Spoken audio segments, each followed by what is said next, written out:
Salut et bienvenue comme tous les 15 jours dans l'ombre des médias, votre rendez-vous qui vous emmène dans les coulisses de la télévision. Exceptionnellement, cet épisode est disponible uniquement au format podcast sur les principales plateformes d'écoute. Pour retrouver le format vidéo, je vous donne d'ores et déjà rendez-vous dans 15 jours pour découvrir le portrait de Ludovic Renotte, qui est opérateur junior et que j'ai pu rencontrer il y a quelques jours sur le plateau des 12 coups de midi. En attendant, je vous propose de retrouver aujourd'hui Dimitri Manjski pour une interview passionnante et un parcours que son entourage qualifie d'atypique, de ses anecdotes en tant que directeur de production sur Interville à la création de la chaîne de télévision Allociné TV. Vous allez voir que sa carrière professionnelle a été marquée par plusieurs rebondissements et de belles opportunités que je vous propose de découvrir dès maintenant. Bienvenue à vous dans l'ombre des médias. Interview, immersion, reportage. Ce que vous ne voyez pas se cache dans l'ombre des médias. Donc bonjour Dimitri et merci de me recevoir aujourd'hui. Bonjour Laurent. Alors dans ce podcast, on va prendre le temps de revenir sur ton parcours professionnel qui va nous emmener à faire le tour du monde et vous allez comprendre pourquoi d'ici quelques instants. Un parcours que tu qualifies d'atypique ou plutôt ton entourage le qualifie d'atypique. Ah oui, exactement Laurent. Déjà je te remercie beaucoup pour cette invitation. Alors atypique parce que touche à tout. Tu peux imaginer qu'en passant du gros divertissement, que ce soit sur France 2, TF1 ou d'autres chaînes, à du programme éducatif en Asie, notamment pour les pays émergents, de la création ou de la direction de chaînes de télévision en passant par le Quai d'Orsay, puis ensuite faire des programmes de sport ou travailler sur les chaînes de news. Tout ça sur 3 continents, généralement dans cette industrie, on me qualifiait souvent d'atypique. On va en reparler justement.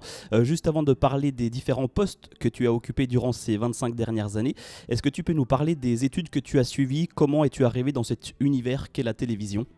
En gros, à part un petit BTS audiovisuel, option gestion de la production, qui entre nous ne m'a pas vraiment aidé, je suis plutôt un autodidacte et j'ai réussi cette carrière surtout à cause des autres. Grâce aux autres. Grâce aux autres, oui, tu as raison. Ce sont une dizaine de personnes qui m'ont ouvert les portes tout au long de cette carrière, que je remercie, que ça passe de Jean-David Blanc, qui est le créateur d'Allociné ou de Molotov, aujourd'hui que tout le monde connaît, Dominique Cancien, qui était la grande prêtresse de l'audiovisuel, Philippe Denisot, c'est pas Michel Denisot, Philippe Denisot de Canal, qui m'a permis de monter cette première chaîne. Tu as Massimo Manganaro, qui était un réalisateur que tu dois connaître. Il y avait 2 grands réalisateurs dans cette période-là, je te parle des années 90, c'était Massimo Manganaro et Didier Froli qui faisait... Bon, il y avait Jérôme Revon, etc. Mais pour le divertissement, c'était Massimo et Froli. Massimo m'a beaucoup aidé. Il y avait Marc Olivier de Canal+, Alex Berger, Gilles Salé, tous ces gens-là. Et puis ma femme, bien sûr, sans elle, Jules et Challenge qu'on va voir plus tard, sans elle, je pense que je n'aurais pas réussi. Et du coup, en sortie d'études, tu deviens assistant de production. Et pour y parvenir, il paraît qu'à l'époque, il fallait d'abord travailler 1 an gratuitement. Alors, c'est quoi cette petite histoire? Alors, peut-être que ça ne concernait que moi, mais je pense pas. Ou alors tu t'es fait avoir? Non, je pense pas. À l'époque, les places étaient très chères. Les stages n'étaient pas vraiment encadrés. Donc, quand on dit travailler gratuitement, en fin de compte, on était stagiaire. Il n'y avait pas de contrat, il n'y avait pas de choses comme ça. Ne connaissant personne, j'ai réussi à rentrer dans une société grâce à quelqu'un que je remercie beaucoup, qui s'appelle Thierry Ventouras. Thierry Ventouras a été après un grand directeur de prod. Il a géré le divertissement sur la RTBF. C'est lui qui s'est occupé du festival de Montreux. Voilà, c'est un mec que j'aime beaucoup, qui m'a donné ma chance. Et pendant 1 an, donc il fallait travailler. On faisait à l'époque une émission qui était une mensuelle sur France 2 sur l'humour, qui s'appelait Éclat de rire, une émission qui était proposée par Michel Boujna. Et il y a une petite chose à savoir là-dessus, parce que comme tu ne travailles pas, tu travailles mais tu n'es pas payé. Paris, même si c'était beaucoup moins cher que maintenant, il fallait quand même de l'argent pour vivre. Puisque toi, on le rappelle, tu viens de Lyon, tu es originaire de Lyon. Alors, j'habite à Lyon aujourd'hui, mais je suis originaire du sud de la France, d'un petit village qui s'appelle Saint-Paul-de-Vence. D'accord. Comment tu as fait pour te débrouiller en venant du sud jusqu'à Paris sans du coup salaire? Écoute, j'ai été un petit peu aidé par mes parents au début, et puis après il fallait bien vivre, et travaillant tout le temps, puisque cette émission était mensuelle, il y avait énormément de travail à faire. Thierry m'a permis de travailler aussi bien sur du décor que sur de l'accessorisation, sur la prod, sur la programmation, donc j'ai appris pas mal de choses, mais comme je mangeais très peu, Il y a un artiste qui était dans cette boîte de prod qui s'appelait Smaïn. Alors, peut-être que les plus jeunes ne connaissent pas, qui était, on va dire, le précurseur de Jamel. Un mec adorable. Et il s'est aperçu que quand il y avait les pauses déjeuner, moi je ne sortais jamais des bureaux. Et il a commencé à me glisser des petits billets, on était en francs à l'époque, des billets de 50 francs, des petites pièces, etc. Et puis au bout d'un moment, il m'a dit, écoute, je suis au théâtre du Gymnase tous les soirs pour les Fauves de Scapin pendant X mois. Donc n'hésite pas à venir voir le spectacle le soir et puis on ira manger après. Et pendant des mois, grâce à Smaïn, parce que je pense que j'aurais peut-être pas continué ce métier parce que c'était quand même très dur, j'ai pu manger à ma faim. Et je peux t'assurer que quand le premier salaire est tombé, qui était de 3180 francs, j'ai cru que j'avais gagné au loto. C'était juste énorme.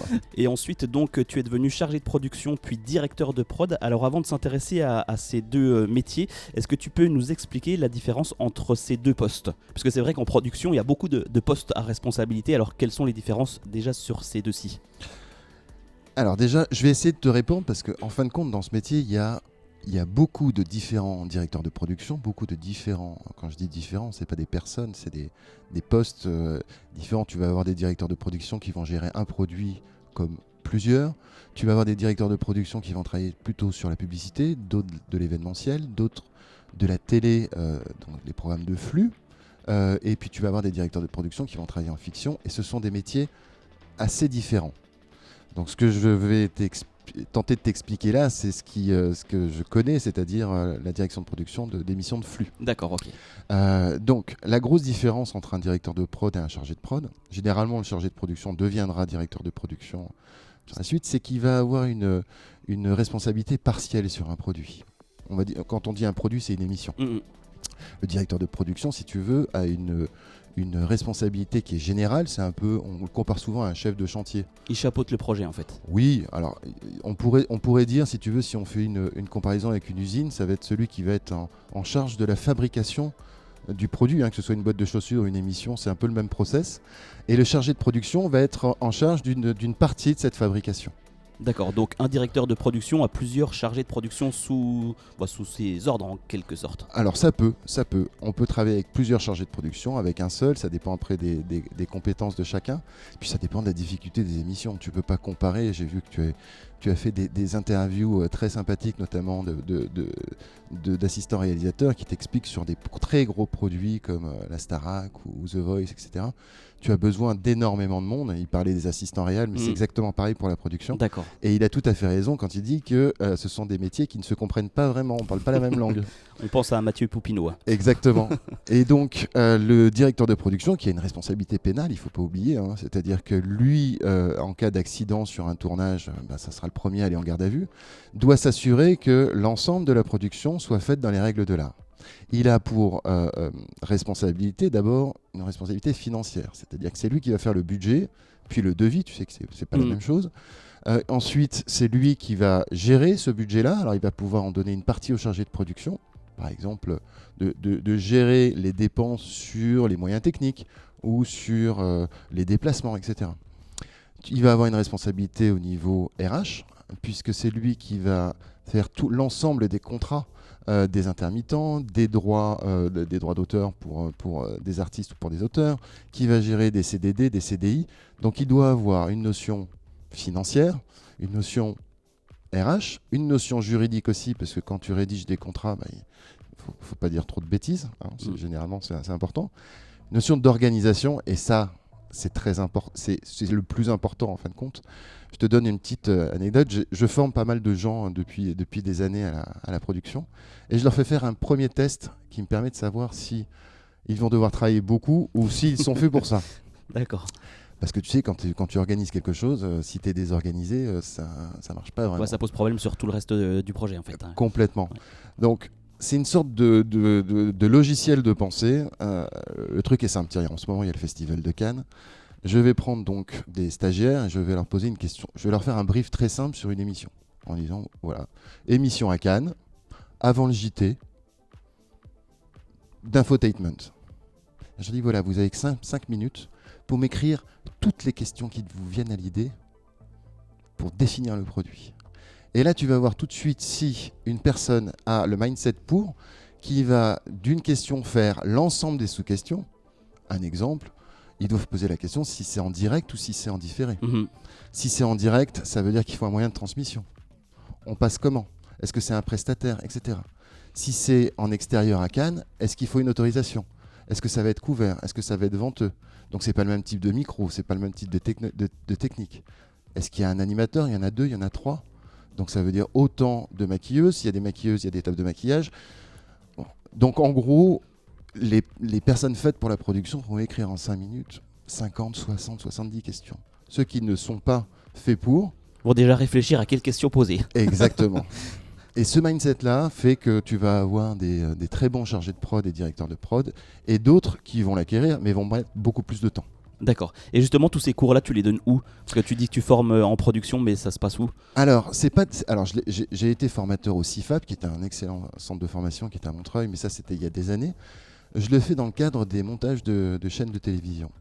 On en reparlera d'ici quelques instants. Exactement. Alors. Et quand tu montes une chaîne de télévision, tu as automatiquement des jeunes qui arrivent et donc il faut que tu les formes. Voilà. Et juste avant de parler de ces chaînes de télévision que tu as pu monter, tu as travaillé sur de nombreuses émissions, dont Interville, programme qui aura marqué l'histoire de la télévision. Alors quel souvenir gardes-tu de cette période? Tu m'as raconté pas mal d'anecdotes au téléphone et j'aimerais qu'on en parle maintenant. Oh bah c'est assez drôle. Déjà, tu sais qu'Interville, tu sais que c'est le général de Gaulle qui l'avait demandé. Donc on parle d'une époque que les moins de 20 ans ne peuvent pas connaître. Exactement. C'était pour rassembler les Français. On est en sortie de guerre, il fallait faire un programme qui rassemble tout le monde parce qu'il y avait des guerres de village. Donc ce programme, on est plus, pour être honnête, comme des forains que comme une émission de télévision. C'est une émission qu'avaient repris Olivier Charpentier et Yves Lenoy, les deux producteurs. 2 personnages mais vraiment sympathiques. Et cette Interville, c'était très intéressant parce que c'était tu as reçu Philippe Stolz qui te parlait de la télé-réalité. C'était un peu l'anti-télé-réalité. C'est-à-dire que on filmait pas des gens, des kidams avec du public qui regarde. Là, c'était le public qui vient payer sa place parce que tu sais que les Intervilles, c'était payant, c'est-à-dire que les gens, la plupart du temps, payaient leur place pour voir le spectacle. Ça, je ne le savais pas, tu me l'as appris par téléphone. Voilà. Oui, parce que tout simplement, le budget pour faire cette émission-là, c'est une émission qui coûte très cher. Parce que tu as beaucoup de jeux, tu peux imaginer que tu as 10, 12 semi-remorques qui vont sillonner la France, entre les jeux, les moyens techniques, la lumière et tout. Et le budget alloué par la chaîne ne permet pas de couvrir l'ensemble des coûts de production. Donc il faut voir avec la ville qui t'accueille et la ville qui va être la ville concurrente pour récupérer des apports en industrie. Mmh. Ce qu'on appelle apport en industrie, ça veut dire qu'on va demander à la municipalité des grues, du personnel, des couturières, des gens qui vont faire à manger. Voilà. C'est une espèce de grande fête, une grande famille qui doit fonctionner normalement. Je t'ai raconté une petite anecdote où ça n'a pas forcément fonctionné correctement. Je ne sais pas si tu veux en parler ou si elle reste secrète celle-ci. Mais... Non, mais on peut en parler. Je citerai juste pas le nom de la ville. Mais dans le process, pour être très clair pour tes auditeurs, quand on fait ce genre d'émission, il y a un rendez-vous très important qui se fait 1-2 mois avant avec la municipalité, avec le responsable des services des sports, etc., la gendarmerie, parce que tu as besoin de sécurité aussi. Et ce rendez-vous, généralement, on arrive avec un cahier des charges, donc une liste de demandes, et la mairie va cocher de son côté ce qu'ils peuvent amener et ce qu'ils ne peuvent pas amener. Ce rendez-vous, généralement, dure 1 heure, 1 heure et demie, et on arrive à savoir si on peut faire le produit là-bas ou pas. Et là, dans cette fameuse ville que je ne citerai pas, on arrive et au lieu de se retrouver dans une salle de mairie avec des gens autour pour travailler, quand la porte de la mairie s'ouvre, il y a un buffet énorme, à volonté, des bouteilles de rouge, de blanc, mais de tous les côtés. Et tu avais vu, et tu pouvais tout de suite voir que nos hôtes ne nous avaient pas attendus pour commencer à déguster toutes ces boissons-là. Votre venue était déjà bien arrosée avant que vous arriviez en fait. Exactement. On rappelle que l'alcool doit être consommé avec modération. Merci. Et donc, quand tu as des gens qui sont plutôt... qui ont commencé l'apéro très tôt, c'est très difficile de parler d'apport en industrie. D'abord parce qu'ils s'en moquent complètement et que tout ce que tu demandes, ils te disent oui, mais ils ne notent strictement rien. Et là, on commence à s'inquiéter un peu et puis la réunion dure 2-3 heures et puis ils voulaient absolument nous faire goûter leur vin, leur digestif, etc. Là, on commence à se dire, bon, ça va être très très compliqué. Je reviens sur ce que je te disais tout à l'heure, tu sais, la responsabilité pénale. Oui. Tu peux imaginer que quand tu fais un Interville, tu vas avoir donc des gradins où tu vas avoir entre 2 et 6 000 personnes selon les endroits, et que tu dois faire très très attention au montage de ces gradins, donc ça c'est toi qui le gères, tout va bien, mais tu vas avoir la billetterie que va gérer la mairie. Et si au lieu de vendre 2000 tickets, Tu en vends 6000, ça va poser problème. c'est-à-dire que les gradins sont faits pour accueillir 2000 et pas 6000 Voilà. personnes. Ça c'est le préambule. Donc on part de ce rendez-vous où, pour être honnête avec toi, le responsable de la mairie s'arrêtait au feu vert pour nous ramener au train. Et le chef de la gendarmerie, le commandant de gendarmerie, parce que j'aime bien boire du vin aussi, hein, on peut, avec modération, mais je lui demande s'il connaît un endroit où je peux acheter du Bourgogne. Et avec son accent du sud, son accent On local, aura compris que ça vient du sud du coup. me dit si vous voulez, j'ai un très bon vin, mais attention, il n'est pas capsulé. Donc il ne faut pas se faire arrêter par la gendarmerie. Pas capsulé, c'est-à-dire qu'en gros, il n'est pas légalisé, il n'y a pas de tampon Ça se d'État. vend sous le manteau quoi. Exactement, donc c'était plutôt drôle. Résultat des comptes, quand on a fait cette émission dans cette ville, il y a eu une double billetterie, bien sûr. Donc il a fallu se battre complètement pour refuser du monde, ce qui est terrible. C'est-à-dire qu'il y a des familles, ce sont des familles qui viennent à Interville. Sur les 2005 ou 3000 places, ils en avaient vendu 5 ou 6000. La nourriture était infecte. Donc tout le personnel, comme le disait l'assistant réel, il y a les 3 choses importantes, c'est la première, c'est qui fait quoi, etc. Et puis la dernière, c'est la bouffe. Ouais. Et ben, là, tout le monde se plaignait. L'équipe de la SFP à l'époque, la Société Française de Production, qui aujourd'hui est AMP, qui a été rachetée, se plaignait et ne voulait plus travailler. Les engins élévateurs, le personnel, rien n'était calé. Cette émission a été catastrophique. Un fiasco. Mais bon, c'était un fiasco. Au final, le téléspectateur n'a rien vu, mais pour nous, ça a été des sacrés sueurs. C'est ça la magie de la télé en fait. Tout ce qui se passe en coulisses, le téléspectateur ne le voit pas et voilà, on n'y voit que du feu en fait. On dit souvent la télévision est magique parce qu'au final, il faut que ça marche. Voilà. Une autre petite anecdote sur Interville avec un vol de costumes également. Alors ça, c'était plutôt drôle parce que tu sais que quand tu fais cette émission, c'est la télévision qui arrive en ville. Alors tu as toujours une ou 2 escouades de gendarmes ou de policiers municipaux qui sécurent un peu l'endroit. On parle de 2 ou 3 000 mètres carrés ou 4 000 mètres carrés. Mais là, on était à Saint-Quentin. Et à Saint-Quentin, à cette époque-là, le maire, c'était Xavier Bertrand, qui était aussi ministre. Qui dit ministre, dit sécurité. Et là, on s'est retrouvés. Alors, par contre, organisation au top. Je crois On qu'on était loin de l'organisation précédente. Ah oui, là, je crois qu'on n'a jamais eu une organisation pareille. Une nourriture exceptionnelle, des équipes, mais vraiment à disposition. C'était formidable. Et on a vu arriver des centaines de gendarmes et de policiers qui entouraient complètement le site. C'est-à-dire que c'était hallucinant, une sécurité énorme. Et ben tu me croiras pas, mais tu sais que sur Internet, il y avait des grands costumes, notamment des autruches qui font 2,50 m de haut. Et ben c'est le seul endroit sur cette saison-là où on s'est fait piquer des costumes. Je ne sais pas comment ils ont fait. Ils sont passés devant les centaines de flics avec leurs costumes d'autruche. On a réussi à les récupérer ensuite. C'était des gens qui voulaient s'amuser.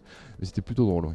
Et puis après ces petites anecdotes sur Interville, j'aimerais que tu reviennes pour nous sur une autre anecdote, le jour où ton CV, quelque peu erroné entre guillemets, t'a permis de devenir directeur de production. Alors c'est quoi cette histoire ? Alors c'est plutôt drôle parce que donc j'étais chargé de prod, je faisais à l'époque des émissions des fictions pour enfants. Pour TF1, pour l'émission qui s'appelait Disney, le Disney Club, avec un personnage qui était plutôt intéressant. Tu te souviens de Casimir ? Oui, bien sûr. Bon, le personnage avait été créé par Yves Brunier, et c'est lui qui avait fait la marionnette et qui l'incarnait. Et on travaillait avec Yves Brunier parce qu'on faisait une série avec une marionnette qui s'appelait Pâté Truc. Et donc, je travaillais avec un réalisateur qui s'appelait Eric Communier qui m'a permis d'avancer dans ce métier pendant quelques années. Et puis un jour, je reçois un coup de fil pour me dire, bon voilà, il cherche un chargé de production dans une boîte de prod pour faire des grosses productions. Et c'est ce que je voulais faire. Donc j'y vais en tant que assistant chargé, à cette époque-là, c'était entre les deux. Et la personne ne cherchait pas uniquement un chargé de prod, mais aussi un directeur de production pour faire des prime time. Il avait plein de CV sur son bureau. Et donc... je pense qu'il était un peu bordélique. Et puis il voit mon nom et il me pose la question, vous êtes directeur de production ? Je dis bah oui, bien entendu. Alors que pas du tout. Je savais même pas faire un devis. Bon. Il m'a dit, écoutez, je savais même pas quoi lui dire en termes de salaire, puisque je ne savais pas combien gagnait un directeur de production. Donc j'ai inventé un petit peu. Et puis il me dit, bon, c'est pour faire une grosse émission, je peux pas vous en parler maintenant. Ce qu'on va faire, c'est qu'on va vous mettre en concurrence avec un autre Dire Prod, qui était un Dire Prod de TF1, qui faisait Ushuaïa, et l'équipe de production choisira avec qui ils vont travailler. Donc là, tu t'es dit aucune chance que ce soit moi, quoi. Je me suis pas dit ça, je suis rentré et ma femme m'a dit il faut que tu fonces. Donc j'ai commencé, merci Dixit, les éditions Dixit, j'ai commencé à acheter les bouquins sur la direction de production. J'ai embêté tout le monde pour avoir des informations. Je suis allé voir un copain qui était directeur financier pour qu'il m'apprenne les rudiments d'un devis et comment ne pas passer pour un idiot en termes de finances. Et puis pendant un mois, j'ai essayé de rattraper le temps perdu. Et au bout d'un mois, ils m'ont dit c'est vous qu'on sélectionne. Et c'est là qu'on arrive à la première émission qui était juste pour le dire un peu vulgairement, un lot d'emmerde. Mais déjà, quand tu apprends que tu es directeur de production, c'est quoi ta première réaction? Tu te dis, oh là là, mais qu'est-ce que je vais faire avec ce poste? La première réaction, tu sais, c'est ce qu'on appelle il faut que tu m'aides, le complexe de l'imposteur. Oui, Voilà. C'est-à-dire qu'on se dit, tiens, pourquoi je suis à ce poste-là et pas quelqu'un d'autre alors que je ne le suis pas. Bon, c'est vite passé parce que pour rattraper tout ça, c'est beaucoup, beaucoup de travail. Et je peux te dire que pendant ce mois, j'ai essayé de rattraper des années pour ne pas passer pour un idiot, quoi. Bah justement, on va revenir à ce lot d'emmerde qui a un rapport avec l'émission L'Hymne à la voix, si j'ai bien noté. Un programme qui était destiné à être diffusé sur France 2. Alors, peux-tu nous parler de toutes tes galères? Il y en a eu pas mal, hein. Ah oui, il y en a pas mal. C'était donc, il faut déjà situer, on est donc dans les années 97. Et c'est un prime pour France 2. Et le concept de ce prime, fait par Dominique Cancien, qui était la grande prêtresse de l'audiovisuel, qui venait de quitter TF1, et c'était sa première émission dans une boîte de prod externe, c'était de mélanger les grandes voix du lyrique, donc Roberto Alagna, c'était Pavarotti, et puis les grandes voix du divertissement. Donc pour faire une belle émission présentée par Frédéric Mitterrand, une belle émission très classe, etc., elle voulait avoir un théâtre. Et le choix se pose sur Monaco, l'Opéra Garnier, parce que l'Opéra Garnier à Paris n'était pas libre. Il faut que tu saches qu'à Monaco, il y a exactement le même, c'est Garnier qui l'a fait, c'est juste une reproduction toute plus petite. Et on commence à travailler sur ce concept, sachant que, comme tu dois déjà le savoir, il faut à peu près 2 ou 3 mois pour préparer une grosse émission. Mmh. Et pendant 1 mois et demi, on prépare, donc ça veut dire qu'il faut loger tous ces artistes, tous ces techniciens dans le sud, donc négocier avec la Société des Bains de Mer qui gère tout ça à Monaco. Il faut négocier avec Air France pour avoir des billets aller-retour pas trop chers, parce que le train, quand tu vas à Nice, c'est très long. Les artistes ne voulaient pas le prendre. Un tas de choses à gérer l'Opéra Garnier, faire décaler des choses qui étaient prévues par la principauté, etc. Et le réalisateur de cette émission, c'était Gérard Pulicino. Tu avais un directeur photo qui, à l'époque, était avec Jean-Philippe Bourdon, le plus grand directeur photo, c'était JB Faveron-Longo. Et la décoratrice, tu as déjà entendu parler, puisqu'on en a parlé plusieurs fois, c'est Michel Sarfati. Oui. Et on se retrouve sur le dernier repérage avant de valider tout à Monaco, sur la scène. Et j'ai un coup de fil de Dominique Cancien qui me dit cette émission ne se fera pas à Monaco, parce qu'il y a une artiste qui a mal à la gorge, elle ne prendra pas l'avion pour venir. Et cette artiste, c'est... On va pas la citer. Ok, ça marche. Mais c'est une grande voix. Et je me retrouve donc à devoir dire à Gérard Pulicino, Faveron-Longo et Sarfati, on va pas pouvoir le faire à Monaco. Alors que vous étiez dans l'opéra, là, en plein repérage. Et puis on était vraiment dans ce qu'on appelle la phase opérationnelle. Le placement caméra, où est-ce qu'on va mettre les moyens techniques, etc. Et puis on avait déjà tout négocié avant. Donc retour à Paris... Pulicino nous dit, écoutez, vous êtes marrant, mais là, on va arrêter. Faveron-Longo dit, ça m'intéresse plus non plus. Sarfati, Michel, qui est adorable, dit, je vais pas vous laisser dans la merde, donc on va continuer. Et il fallait trouver en 1 semaine un lieu magique, un théâtre. Et tu sais que trouver un théâtre en 1 semaine, libre pendant au moins 1 semaine, à la date prévue, parce qu'on avait déjà calé tous les artistes. Tu peux pas tout changer d'un coup. Notamment des grands comme Pavarotti. On va en reparler dans quelques instants. Oui. Et on a un coup de bol terrible. L'Odéon, le théâtre de l'Odéon, doit rentrer dans une phase de travaux de rénovation. Donc on arrive à récupérer l'Odéon aux bonnes dates. Ça coûte une fortune. On arrive à négocier l'Odéon. Donc là, on revient sur Paris. On revient sur Paris, premier problème réglé. Et le nom de l'émission à l'époque, c'est Les Voix du Cœur. Le premier nom. Ça aussi, c'est important de le noter. Il faut vous en souvenir. Ah oui, oui. Et note aussi qu'on est en 1997. En 1997, on montait encore avec ce qu'on appelait des 3 machines. Il y avait quelques Avid, mais on était au tout début du montage virtuel. C'était les disques durs coûtaient une fortune et puis c'était des capacités très très petites. Il faut garder ça en tête pour la suite de l'histoire. Oui, parce que les Voix du Cœur, je crois que c'est la programmatrice de l'époque, Catherine Costa, qui nous dit mais vous êtes sûr que c'est pas déposé parce que ça ressemble tout ce qui est restaurant du cœur, tout ce qui est du cœur, c'est quand même Coluche. Et on dit non, mais ça devrait aller. Dominique Ancien dit j'ai eu Michel Colucci, tout va bien, son épouse, tout va bien, on peut utiliser. Michel Sarfati nous fait un très beau décor pour l'Odéon avec un énorme cadre doré qui est en fond de scène, avec marqué les Voix du Cœur en permanence, avec une projection. Donc tu vois ce cadre sur toutes les images. En parallèle de ça, l'émission a été vendue avec Pavarotti, qui habitait à New York à l'époque. À l'époque aussi, il y avait encore le Concorde, avec des prix des places qui étaient juste hallucinantes. Et donc je prends des places pour Pavarotti, 2 places, pour qu'il vienne chanter. Et arrive le soir de l'émission. On commence cette émission qui est une très belle émission. Tu avais des très grands noms dedans. Pas de Pavarotti. Donc l'émission se déroule, toujours avec les Voix du Cœur en fond. Donc on termine cette émission, on est plutôt content. Et puis on commence à parler du problème Pavarotti. Parce que vous aviez vendu le concept à France 2 avec la présence de Pavarotti. Exactement, Ouais. Exactement. Et donc là, la seule solution pour tourner Pavarotti, c'est aller le tourner chez lui à Modène, c'est-à-dire dans un hôtel en face de chez lui, en Italie, prendre un bout du décor de l'Odéon. Et là, je dis à Dominique Ancien, je lui dis mais c'est juste pas possible, ça va coûter une fortune. Déjà, le changement de lieu, etc., tout ça, ça va coûter une fortune. Elle dit mais on peut pas faire autrement, ça fait partie du contrat. Donc on prend ce fameux cadre doré, qu'on transporte en Italie. Je prends des moyens techniques en Italie et je me fais vraiment avoir, puisque les Italiens m'avaient livré les caméras, mais sans objectif et sans câble. Il a fallu tout payer, qu'on appelle ça au cul du camion. On loue l'hôtel, etc. Et on avait jusqu'à 16h, parce qu'après il y avait un mariage dans l'hôtel, pour faire Pavarotti en duo avec Zucchero, qui donc prendre des billets pour Zucchero, ses musiciens, etc.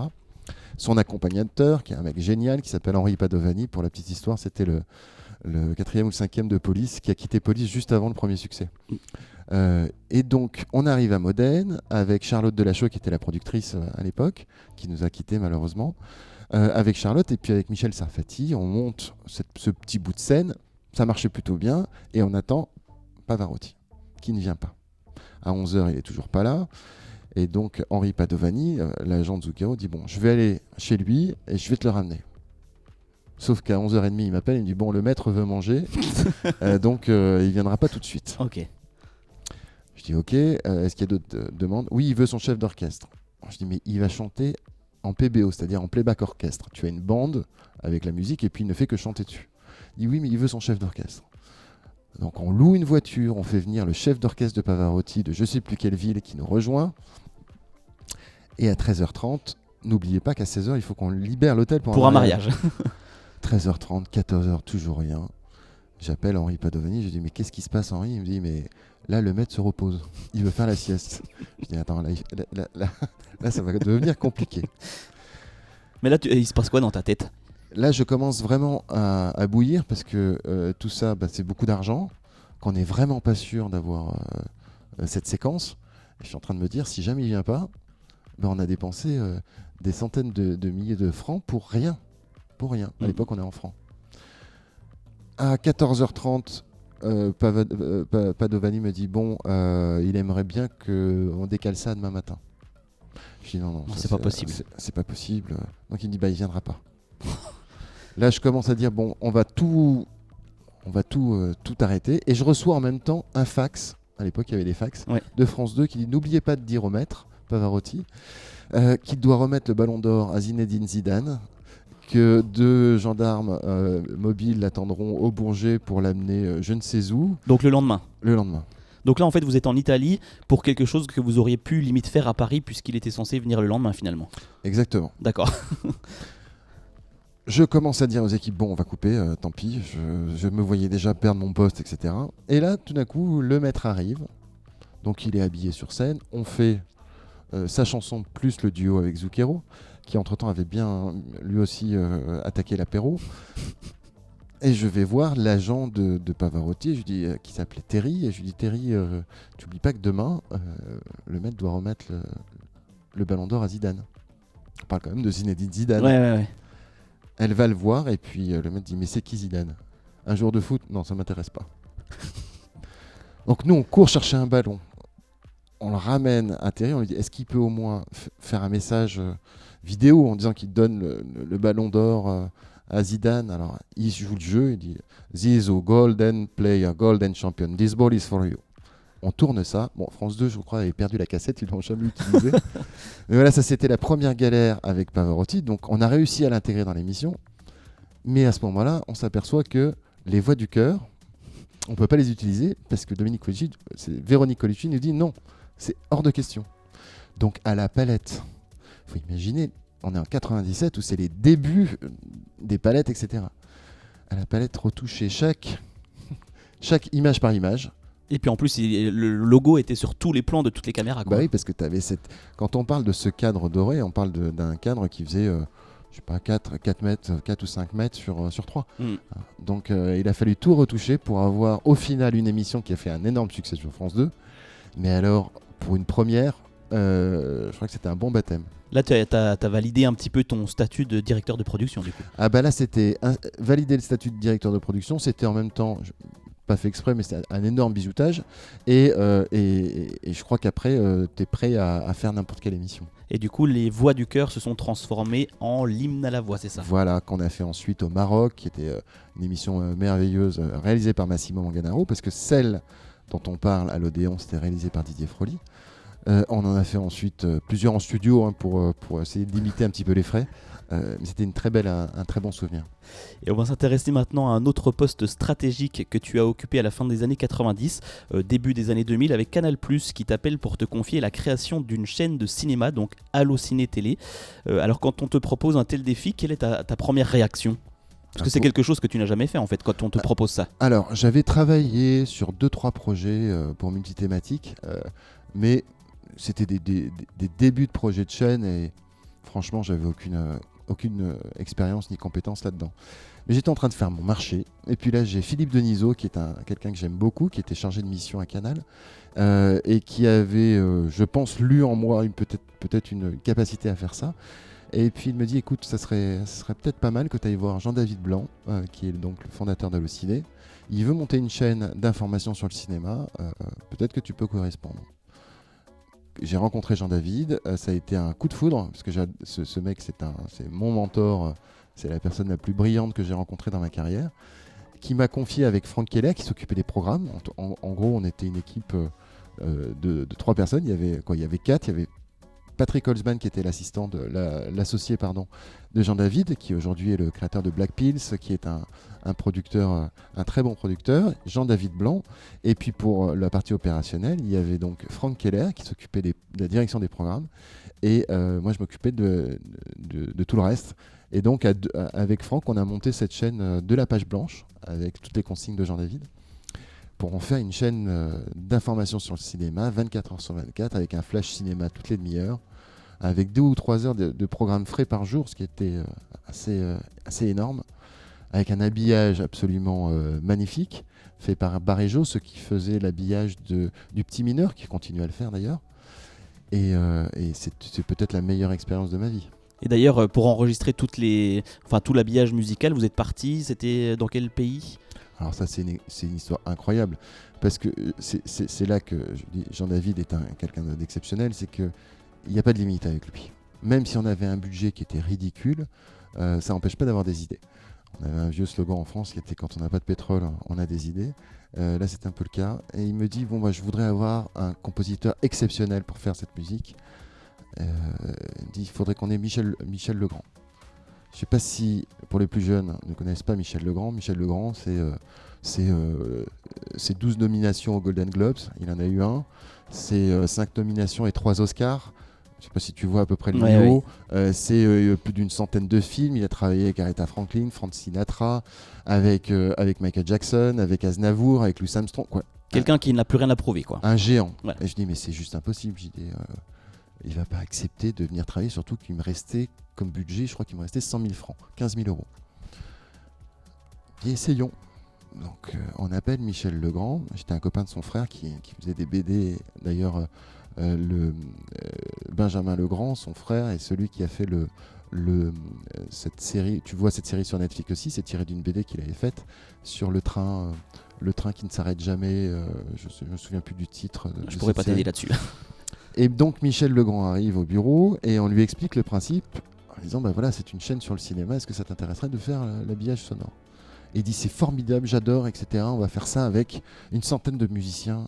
Je dis attendez, j'ai très peu d'argent, donc je lui parle d'argent, il me dit mais c'est pas un problème. Je dis mais je pense qu'on s'est pas compris, j'ai 100 000 francs et vous me parlez d'une centaine de musiciens, c'est-à-dire que déjà ça c'est pas possible. Ne vous inquiétez pas, je m'occupe de tout.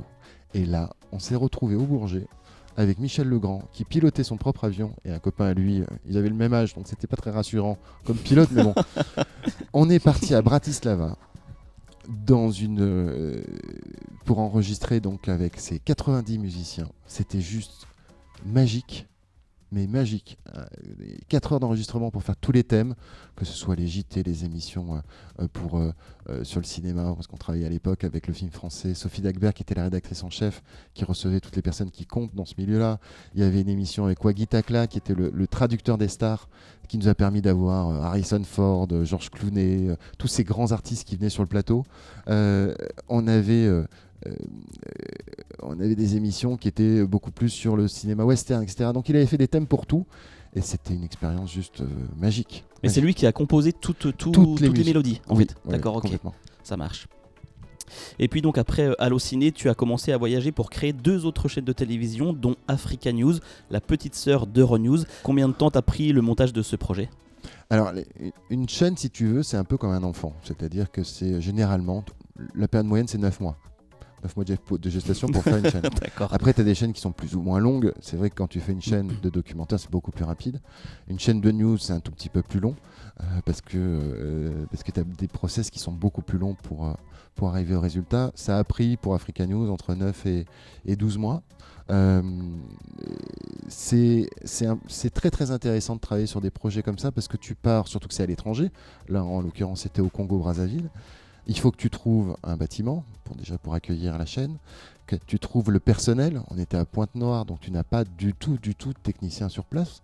Donc il a fallu former l'ensemble des techniciens. C'était une chaîne qui était en 2 langues sur le même canal, c'est-à-dire qu'il y avait du français et de l'anglais qui étaient mixés. Donc il fallait trouver des techniciens et des présentateurs qui soient bilingues, qui viennent d'Afrique. Donc on avait une 50aine de journalistes qu'il a fallu coacher à l'antenne, créer les décors, etc. C'est une aventure absolument magique. Mais quand tu parles d'une feuille blanche, c'est quoi la toute première chose à faire pour créer une chaîne de télévision ? Alors d'abord, c'est d'écouter. Généralement, on a un client qui va dire bon, bah voilà, j'aimerais bien avoir une chaîne qui fasse ça ou ça ou ça. Donc le client, c'est Euronews ? Là, c'était Euronews. Pour Allociné, c'était Canal+. Pour la 3 qui est en Côte d'Ivoire, c'était la RTI qui est la chaîne nationale. Et donc tu écoutes le client et tu vas donc créer une bible. C'est-à-dire que tu dois imaginer dans cette bible l'ensemble des éléments qui vont faire cette chaîne. Donc tu vas travailler sur la grille des programmes pour faire une proposition. Cette grille des programmes va te permettre de faire un budget de cette chaîne. Va également te permettre de définir la politique RH, c'est-à-dire le nombre de personnes qu'il faut recruter, etc. Tu vas avoir tous les décors qui vont se dessiner par rapport à cette grille, combien il faut faire de plateaux différents, de quelle taille de plateau tu as besoin, donc de quelle taille de bâtiment tu as besoin. Tu vas définir les intentions de réalisation, les intentions de production, d'habillage, ça va jusqu'au dress code, en passant par un mot un peu barbare qu'on utilise beaucoup aujourd'hui, c'est tous les workflows, c'est-à-dire comment fonctionne la chaîne, les dessins pour savoir comment on va la distribuer, comment on va partir le signal, si elle est toujours en direct, si la régie est sur place. C'est une multitude d'informations qui vont faire que ce document va faire selon la complexité de la chaîne, entre 100 et 300 pages. D'accord. Et au bout des 9 mois, elle est prête à diffuser, à émettre un signal du coup. Ah bah ça c'est le projet. C'est le projet, d'accord. C'est comme dans les travaux. Il y a l'architecte et puis voilà. Il y a après les retards que tu peux avoir. Avec les différents artisans. Généralement, ça se passe entre 9 et 12 mois. D'accord, ok. Et donc là, on vient de voir que tu as fait pas mal de choses, que ce soit en France, en Asie ou en Afrique. Alors, quels sont tes meilleurs souvenirs si tu devais en retenir un ou deux? Alors, bien sûr, comme je te disais, le meilleur souvenir professionnel, c'est Allociné Télé. D'abord parce que c'était la première, que c'était avec Jean-David, qui te donnait, c'était vraiment Jean-David Blanc. Tu pourrais mettre un petit égal, émulation. Toujours derrière toi, à te soutenir et à te pousser. Certainement le meilleur patron que j'ai eu dans ma vie. Donc très très beau souvenir. Et puis en plus, c'est des grandes rencontres avec Guy Limard, qui était le directeur financier, qui est devenu un ami et puis mon associé. C'était Franck Keller, que j'apprécie beaucoup. C'était Stéphane Terzuili, malheureusement, qui nous a quittés, qui a continué après à travailler longtemps avec Dominique Cancien. Mais après, je pense que les moments que j'ai le plus appréciés dans ma carrière, c'est quand tu formes des équipes, notamment en Afrique subsaharienne, pour monter une chaîne, que tu pars d'une feuille blanche, que tu vas avoir 20, 30 personnes à mettre au point, et que sans rien te dire, ils vont te préparer une surprise énorme pour te remercier, alors que ce sont souvent des gens qui n'ont pas grand-chose. Hein. Au Congo, tu sais qu'un contrat, une personne qui travaille, c'est 10 personnes qui en vivent. Quand ils m'ont créé cette surprise à la fin de ma mission, quand la chaîne a été lancée, avec des cadeaux de tous les côtés, des remerciements, ils s'étaient tous saignés pour me remercier. Ça, c'est, je pense, le meilleur souvenir que tu puisses avoir. Et puis ce qu'il faut dire, c'est qu'une fois que tu as monté la chaîne, en fait, toi tu pars du projet. Alors oui, à part pour Allociné, que j'ai après eu la chance de diriger la chaîne, je travaille, c'est assez drôle avec le nom de ta chaîne, je travaille dans l'ombre, toujours dans l'ombre des médias, parce que pour moi c'est très important de laisser, surtout quand tu travailles en Afrique, le bénéfice d'un produit comme ça aux locaux, surtout qu'ils ont travaillé, hein, on ne travaille pas tout seul, et donc à chaque fois qu'il y a une opération qui est faite, notamment en Afrique, tu as des émissions comme C'est Midi, qui est le plus gros carton en termes d'audience depuis 1995, qui ne touche pas que la Côte d'Ivoire, qui a fait que l'animatrice est devenue une des personnes les plus influentes en Afrique.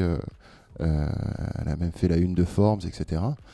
C'est une émission que j'avais créée à l'époque, mais officiellement, c'est l'équipe de la RT qui l'a aussi fait. Hein. On n'est pas tout seul. Mais voilà, je reste toujours dans l'ombre. Donc on vient de faire un petit peu le tour de ton parcours professionnel. Juste avant de se quitter, une dernière petite anecdote par rapport à ton anglais. Puisqu'il paraît que quelqu'un d'autre a passé un examen à ta place. Alors c'est pas vraiment un examen, mais c'est plutôt drôle, oui. Parce que à un moment donné, comme j'étais en même temps formateur au CIFAP, qui est en lien avec le ministère des Affaires étrangères, j'ai eu l'opportunité de devenir attaché audiovisuel. Je devais partir au Maroc pour ce poste-là, et puis en fin de compte, ça s'est pas fait, et on m'a proposé à la place Singapour. J'ai dit oui, Singapour, c'est génial. Il y avait 14 pays à couvrir d'Asie du Sud-Est, donc un gros portefeuille. Et puis pour quelqu'un qui a, je te passe le BTS, mais j'ai plutôt coutume à dire un examen d'urine et mon permis de conduire, de se retrouver avec un passeport diplomatique, c'était plutôt drôle. Et donc je leur dis, mais le problème c'est que je parle très très mal anglais. On dit bon, écoutez, on ne peut pas faire autrement, de toute façon les postes sont tous donnés, donc maintenant vous travaillez votre anglais, vous vous démerdez, mais vous partez. Je dis pas très bien, donc je commence à prendre des cours d'anglais, etc. Mais ça prend un petit peu de temps. Et là, je reçois un coup de fil. J'étais en train de travailler sur Interville. Et puis, j'avais mon second, Stéphane Terzuili, qui nous a quittés. J'en parlais tout à l'heure, qui était un mec exceptionnel. Et je reçois ce coup de fil de Singapour. On me dit, on va vous passer l'ambassadeur de France qui voudrait vous parler et qui voudrait tester votre anglais. Je dis, il n'y a pas de problème. Je prends Stéphane par le col. Je lui dis, voilà, tu t'appelles Dimitri Menjiski. Et donc j'avais l'oreille collée sur le téléphone et il a répondu aux questions d'ambassadeur en anglais, dans un anglais parfait parce qu'il parlait très très bien anglais. Ce qui m'a permis d'arriver quelques mois plus tard à Singapour avec ma femme qui était enceinte, mes 2 enfants, et il a fallu pendant 1 mois et demi le temps d'apprendre l'anglais correctement, que j'use et que j'abuse de subterfuges pour éviter tout rendez-vous où je devais parler. Donc j'ai multiplié les angines, tout ce qui était possible de faire pour éviter les rendez-vous du coup. Éviter les rendez-vous, et puis au bout d'1 mois et demi, automatiquement, tu commences à parler anglais, après il n'y avait plus de problème. Mais c'était plutôt drôle. Et puis il faut imaginer partir aussi loin en se disant tiens, je change de métier, je ne suis plus dans ma zone de confort, je vais rentrer dans un métier qu'on peut appeler diplomatie, avec une femme enceinte et 2 enfants, et je ne parle pas encore l'anglais. Donc ça a été un grand moment de solitude au début, et puis après une très belle expérience. Et comment tu fais justement pour réussir à te lancer dans tous ces projets, puisqu'en final tu as occupé plein de postes auxquels tu n'y connaissais pas forcément grand chose, comme directeur de production, là tu pars à l'étranger, tu parlais pas anglais, c'est quoi qu'il faut? Est-ce que c'est du courage Alors, je pense pas que ce soit du courage, parce que moi j'en ai pas beaucoup. Pourtant, par rapport à ta carrière, quand même, il en faut. Ouais, c'est parce que j'ai une femme qui me pousse beaucoup, et je la remercie beaucoup. Et puis après, c'est beaucoup de travail, c'est-à-dire que tu sais que tu n'as pas forcément le niveau, donc tu dois rattraper. Et tu dois travailler. Et ça, là-dessus, il n'y a pas de secret. Tu es obligé de travailler pour rattraper. Mais si ma femme n'était pas derrière, après, il faut avoir un petit grain de folie aussi. Oui. Eh bien, on va terminer sur cette conclusion du coup. Merci beaucoup en tout cas d'avoir répondu à toutes ces questions. Et puis, et on se donne rendez-vous très vite peut-être. Merci beaucoup Laurent de m'avoir accordé cette interview. Et puis oui, quand tu veux, ça sera avec grand plaisir. Merci encore. Voilà, on arrive au terme de ce podcast. On se donne rendez-vous dans 15 jours avec une nouvelle interview. On partira cette fois-ci à la rencontre de Ludovic Renotte qui est opérateur junior. D'ici là, n'hésitez pas à parcourir nos autres interviews disponibles et sur YouTube et en podcast sur les principales plateformes d'écoute. On se donne rendez-vous donc très vite dans l'ombre des médias.